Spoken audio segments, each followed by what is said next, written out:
Have you ever wondered why the 1965 Chevrolet Impala SS remains one of the most sought-after classic cars today? You probably know it was popular back then, maybe even that it sold well. But what you didn't know is that this single car model achieved sales records that have never been broken in American automotive history, even after nearly 60 years. In the next few minutes, you'll discover 20 shocking secrets about the 65 Impala SS that even die-hard Chevy fans don't know, including one secret that could have killed the entire model before it even launched. The Impala shattered every sales record in existence. Here's something that'll blow your mind. The 1965 Impala didn't just sell well, it obliterated every sales record in American automotive history.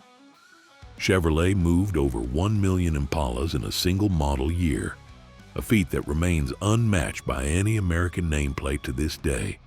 Think about that for a second. Despite all the technology and marketing power of modern car companies, no single model has ever topped what the Impala achieved back in '65. But here's where it gets really interesting. The Impala alone accounted for roughly half of Chevrolet's entire production that year. Out of 2.3 million vehicles Chevy built, over 1 million were Impalas. That's not just market dominance, that's complete and utter conquest. Ford was scrambling to compete, Plymouth was getting crushed, and even within GM's own lineup, nothing came close to touching the Impala's numbers. The real kicker? This wasn't supposed to happen. Internal projections at Chevrolet predicted strong sales, sure, but nobody, and I mean nobody, saw this coming. Dealers couldn't keep them on the lots. Some were taking deposits 6 months in advance. Factory workers were pulling double shifts just to keep up with demand. It was automotive madness, and it all centered around one car that had been completely redesigned from the ground up. Chevrolet built more SS models than most companies built cars. Get this. In 1965 alone, Chevrolet cranked out 243,114 Supersport models. Just the SS versions, mind you. That number is bigger than the entire production run of most car nameplates for that year. To put it in perspective, that's more cars than some manufacturers produce across their entire lineup today. What made this even more remarkable was that the SS was supposed to be the special model, the performance-oriented version that appealed to a smaller market. But Chevy had tapped into something bigger. The combination of luxury, performance, and that unmistakable SS badge created a perfect storm of desirability. Young guys wanted them for the street cred, families bought them for the comfort and space, and even older buyers appreciated the smooth ride and available luxury options. The production numbers were so high that Chevrolet had to reorganize their assembly lines mid-year. They dedicated entire shifts just to SS production at multiple plants. Workers later recalled that it seemed like every other car rolling off the line had those SS badges. It was unprecedented, and it changed how Detroit thought about performance packages forever. The dangerous X-frame was finally killed off. Here's a secret that Chevrolet didn't advertise much at the time. The 1965 redesign finally ditched the controversial X-frame chassis that had been used since 1958. This wasn't just a minor change. It was a complete rethinking of how the car was built, and it might have saved thousands of lives. The old X-frame had no side rails, which meant in a side impact, there was virtually nothing protecting occupants except the door skin and maybe a thin reinforcement bar. Safety advocates had been raising hell about it for years. The new perimeter frame, which Chevy called the girder guard, wrapped around the entire passenger compartment. Side impacts were now absorbed by actual frame rails, not just sheet metal and prayers. But the benefits went beyond safety. The new frame created a completely flat floor inside the car. No more massive transmission tunnel eating up the middle seat space. Families could actually fit 3 people comfortably in both front and rear seats. It also made the car quieter, more rigid, and better handling. Engineers later admitted they should have made the switch years earlier. but the cost of retooling had kept the dangerous X-frame alive far too long. Every single SS got a vacuum gauge. Here's something that'll make modern car enthusiasts scratch their heads. Every single 1965 Impala SS came standard with a vacuum gauge mounted right in the instrument cluster. Not a tachometer, not an oil pressure gauge, but a vacuum gauge. In an era of big block muscle, this seems almost comical. The thinking was that vacuum gauges help drivers achieve better fuel economy by showing engine load. Keep the needle in the economy range, and you'd squeeze a few more miles out of each tank. Of course, most SS buyers couldn't care less about fuel economy. They wanted to hear that big block roar and feel the push back in their seats. The vacuum gauge became something of a running joke among street racers. What's really wild is that if you wanted actual performance instrumentation, you had to order it separately. A tachometer was optional, oil pressure, optional, temperature gauge, you guessed it, optional. But that vacuum gauge, mandatory on every SS. It perfectly captured the split personality of the '65 Impala SS, a car that wanted to be both a comfortable cruiser and a street terror at the same time. The first year for turbo-hydromatic. 1965 marked a revolution in automatic transmissions for Chevrolet.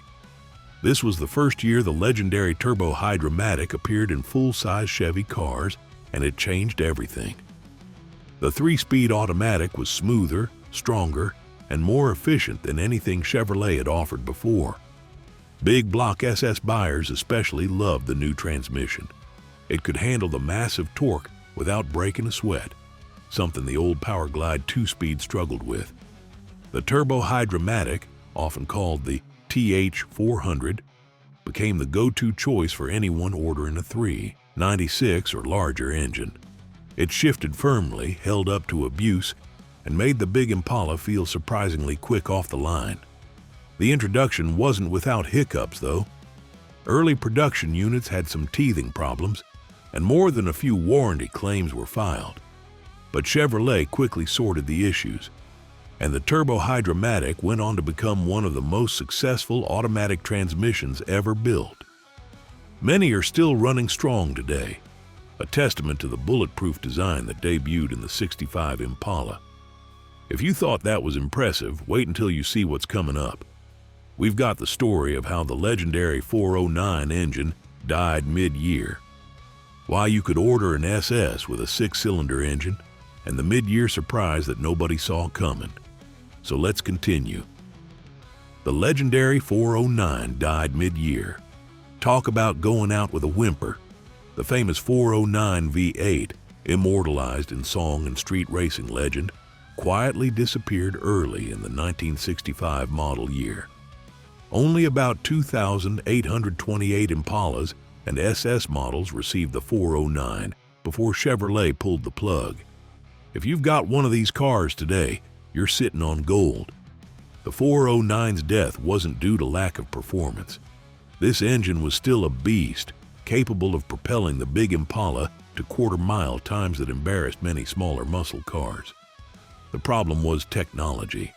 The old W-Series engine design, with its unique scalloped combustion chambers, had reached its development limit. Chevrolet engineers knew they needed something new, something that could grow with the horsepower wars that were clearly coming. What really stings is that many buyers who ordered 409s early in the model year never got them. Dealers had to make awkward phone calls explaining that their ordered engine was no longer available. Some customers walked away entirely. Others grudgingly accepted the new 396 replacement. Those who insisted on waiting for a 409 often found their orders mysteriously canceled. It was a messy end to one of Chevrolet's most celebrated engines. The new 396 big block took over mid-year. 1965, Chevrolet introduced what would become one of the most successful engine families in automotive history. The 396 cubic inch big block, marketed as the turbojet, immediately became the volume performance engine for SS buyers. Most chose the 325 horsepower version, which offered a perfect blend of street performance and reliability. This new Mark IV big block design was revolutionary.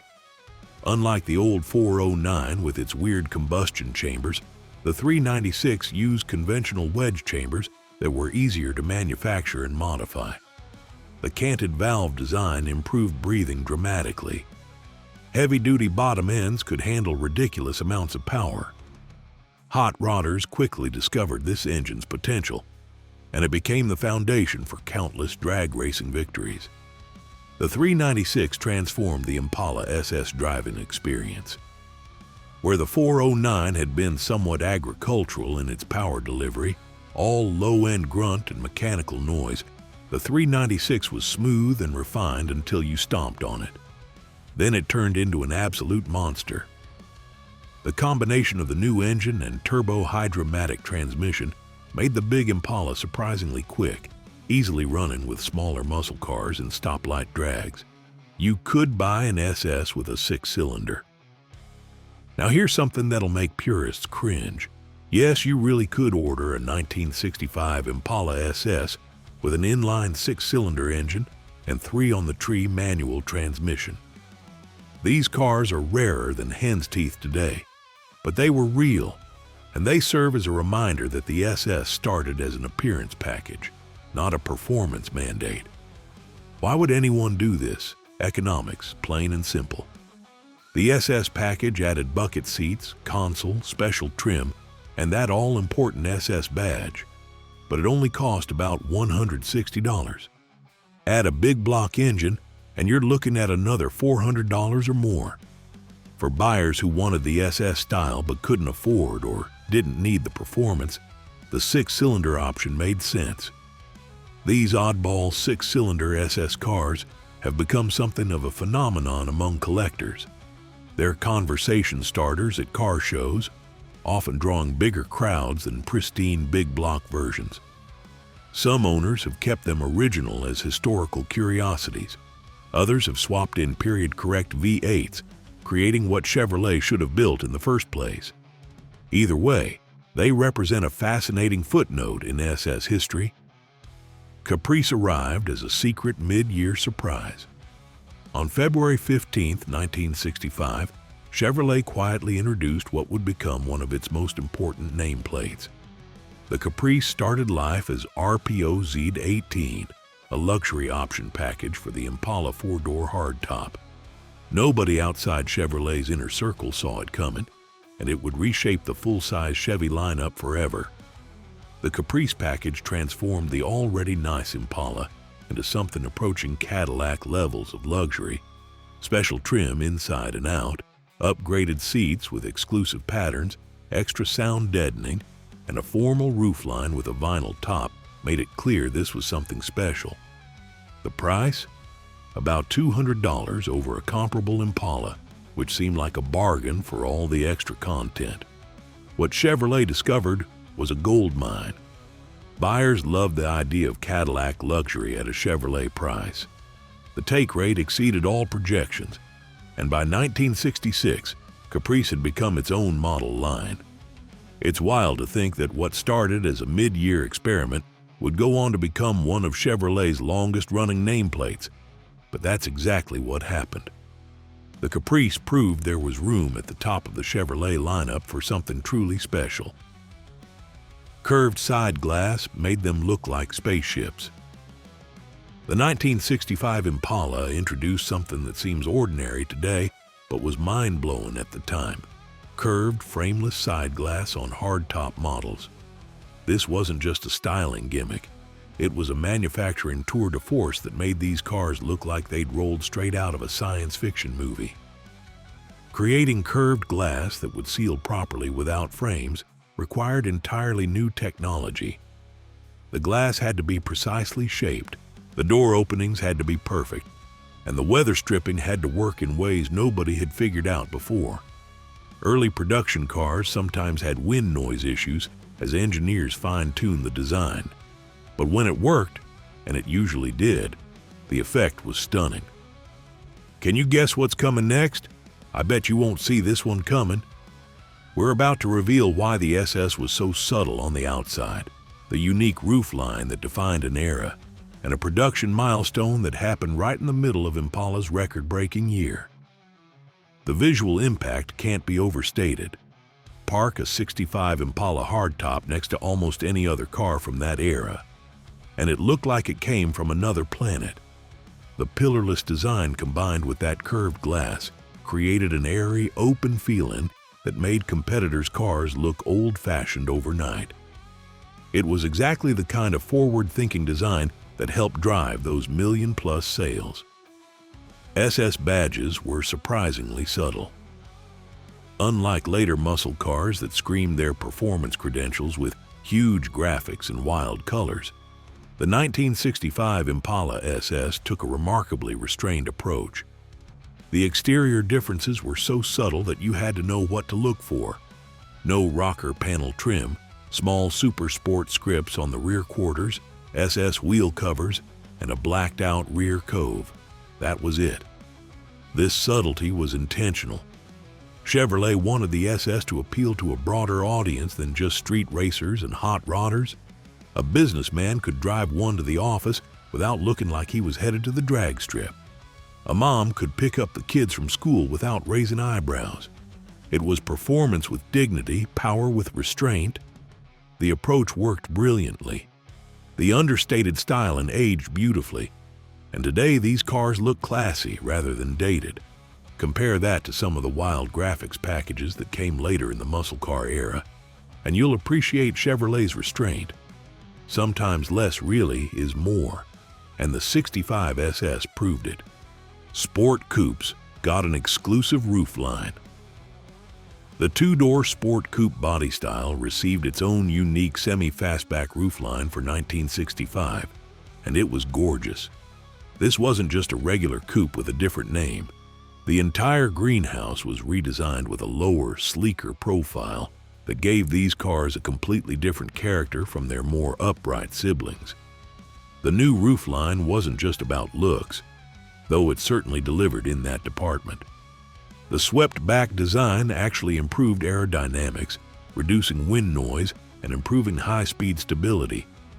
It also created a more intimate, cockpit-like feeling inside, perfect for the sporting pretensions of the SS package. Rear seat headroom suffered a bit, but who cared when the car looked this good? Production numbers for sport coupes were strong but not overwhelming. Many buyers still preferred the traditional hardtop coupe's more formal look or the practicality of the four-door models. Today, though, these sport coupes are among the most sought-after '65 Impalas, especially in SS trim. That sleek roofline has aged remarkably well, looking almost modern compared to some of the more Baroque designs of the era.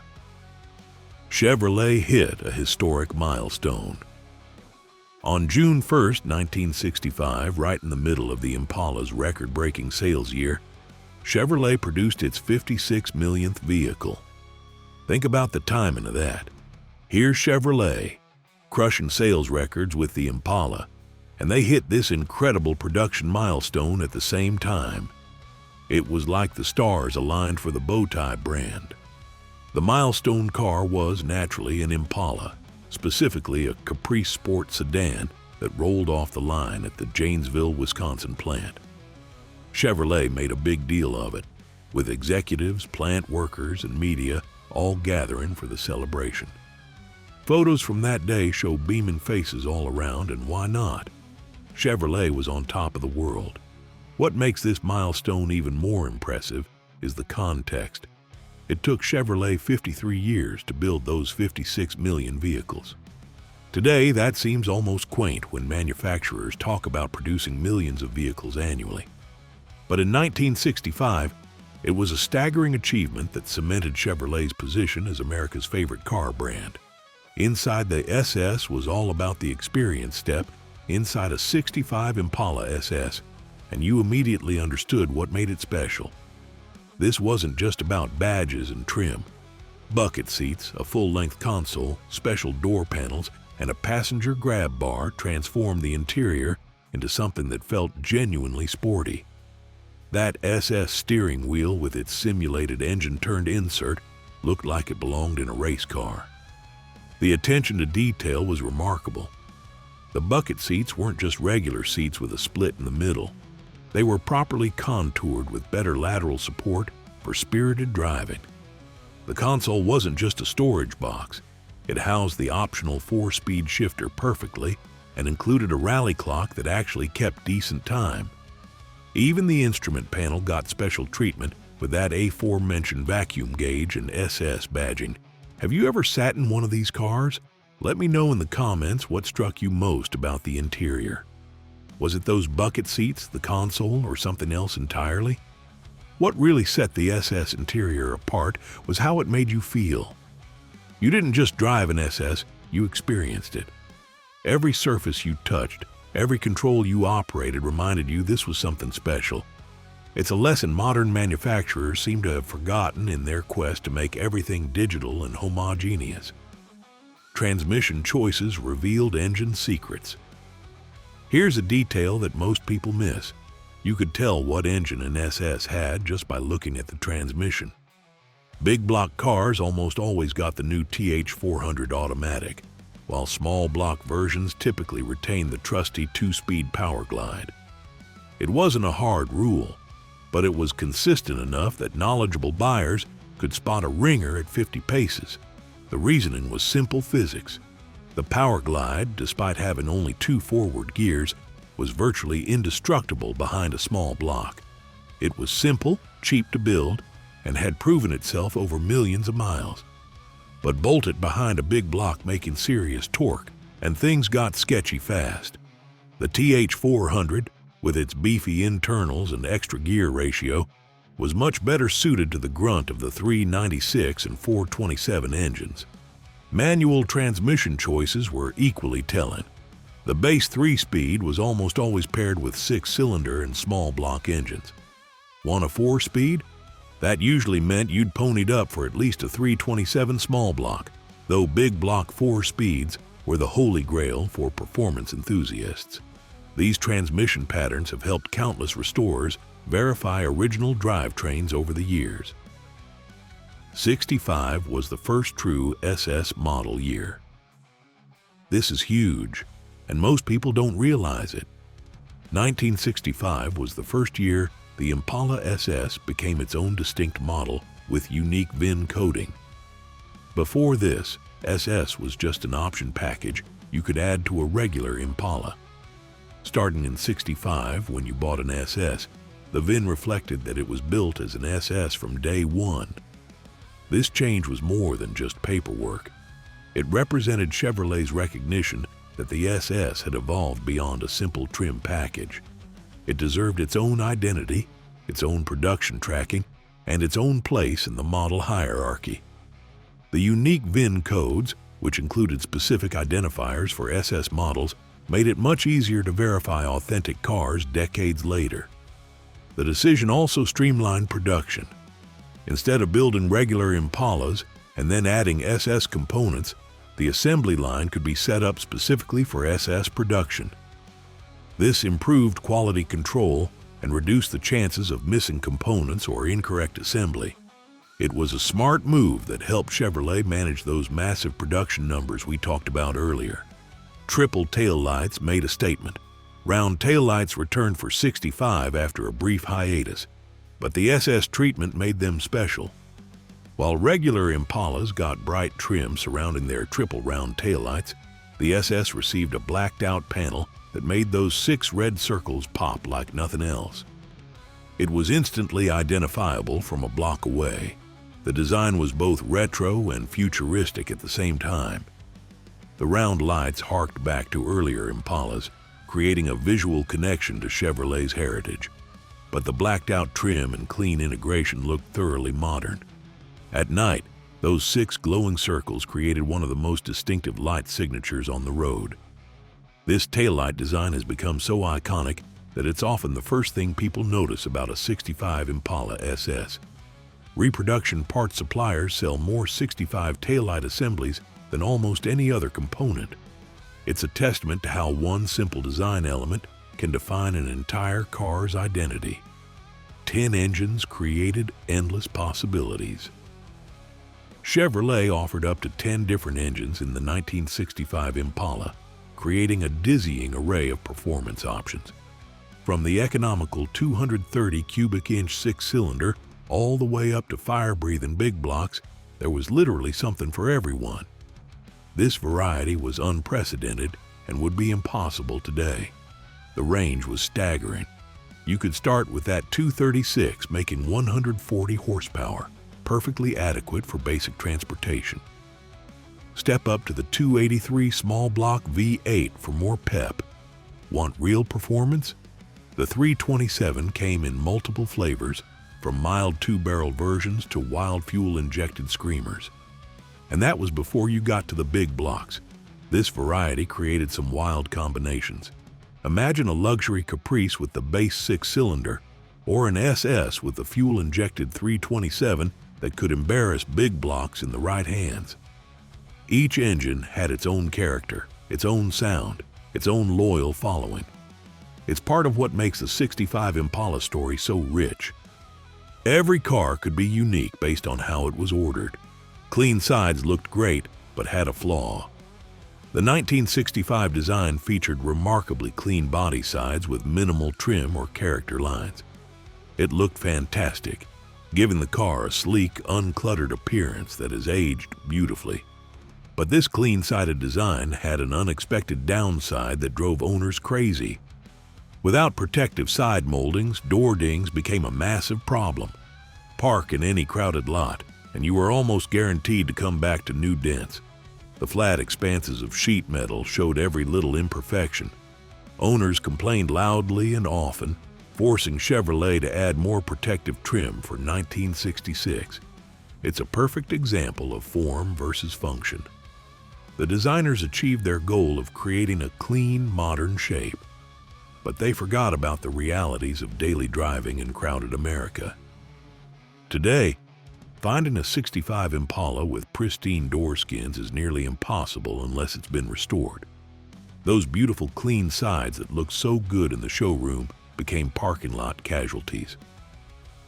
The design's success drove incredible production. The 1965 redesign wasn't just successful, it was a phenomenon. That clean, modern shape with just enough classic Chevrolet DNA drove production to levels nobody anticipated. The Impala alone accounted for roughly half of Chevrolet's 2.3 million unit output for the year. Let that sink in. One model, 50% of production. The design struck a perfect balance. It was modern without being radical, elegant without being pretentious, sporty without being impractical. It appealed to such a broad spectrum of buyers that Chevrolet could barely keep up with demand. Plants ran overtime shifts. Suppliers scrambled to keep pace. The logistics of building a million of anything in 1965 were staggering. What's remarkable is how well the design has held up. Park a 65 Impala next to modern cars and it still looks good. The proportions are right, the details are thoughtful. It's clearly a product of its time but not trapped by it. That's the mark of truly great automotive design, and it's why these cars remain so beloved today. That's all for today, folks. If you enjoyed this video, don't forget to subscribe and hit that like button so you don't miss the next one. See you there.